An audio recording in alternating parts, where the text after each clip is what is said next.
All right, number 5 is The Good, the Bad, and the Ugly. E-commerce lessons with Tal Moore. My heart's kind of warm to hear that this is in the top 5. Tal will be tickled as well. I'll be texting him shortly after this to let him know. He's a good friend of mine, someone that I known from his time of just visiting when he comes to visit San Diego when I was living down there. Know him from e-commerce fuel, and just a stand-up guy, awesome dude.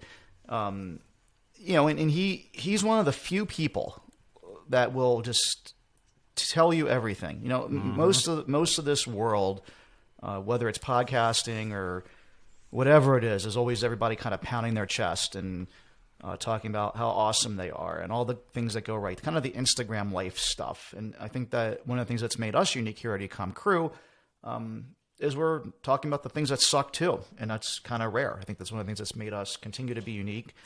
And Tal's one of those few guys that just does that. And he came on the podcast and talked about all his miserable failures, all the things that I could relate to quite a bit. And he's been very successful. Don't get me wrong, man. The guy, I'm very jealous of Tal and his lifestyle and the things that he's been able to accomplish. He's a great guy. He's accomplished a lot.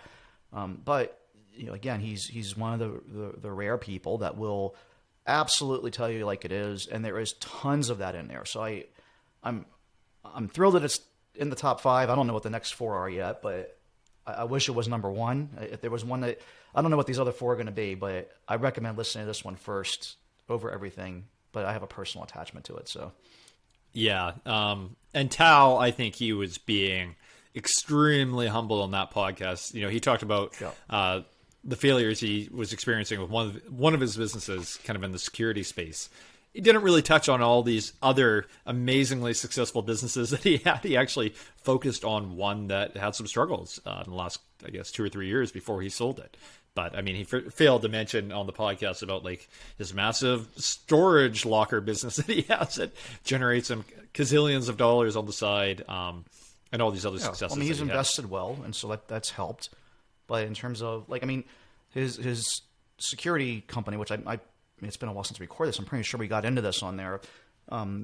Very reminiscent to ice traps for me. I think about like how we kind of had this meteoric rise and things are going so great, and then like crap starts hitting the fan from one way or the other.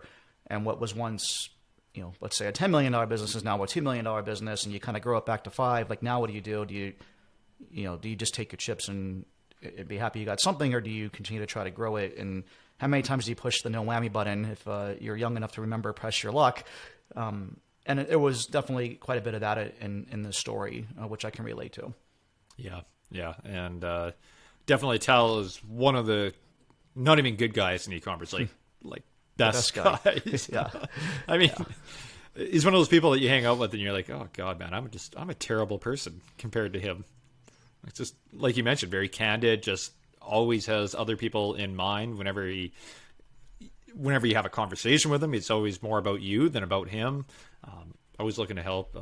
Just an amazing guy. Yeah.